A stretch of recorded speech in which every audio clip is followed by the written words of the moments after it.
இன்றைக்கி நம்ம என்ன டிஷ் பார்க்க போகிறோம் அப்படின்னா பன்னீர் பட்டர் மசாலா தான் பார்க்க போகிறோம். வாங்க எப்படி செய்கிறதுன்னு பார்க்கலாம்.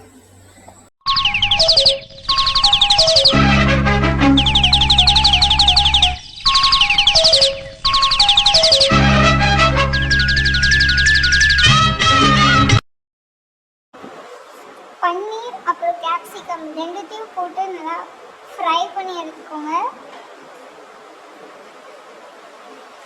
அதே கடாயிலே அதே ஆயிலே வந்து ஸ்பைசஸ்லாம் ஆட் பண்ணிவிட்டு கருவேப்பிலை, பச்சை மிளகாய், வெங்காயம் இதெல்லாம் போட்டு நல்லா சாட்டே பண்ணிடுவோம்.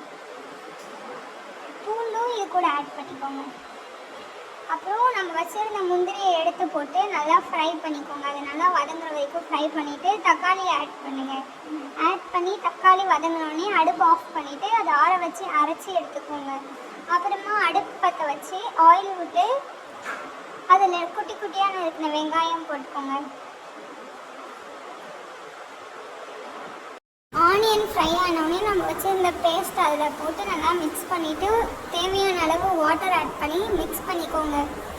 சால்ட் பத்தலை அப்படின்னா சால்ட் கொஞ்சம் போட்டுட்டு கரம் மசாலா, ஆச்சி சில்லி பவுடர் எல்லாம் போட்டு நல்லா மிக்ஸ் பண்ணிக்கோங்க. உங்களுக்கு ஏற்ற மாதிரி காரம் எக்ஸ்ட்ரா ஆட் பண்ணிக்கோங்க.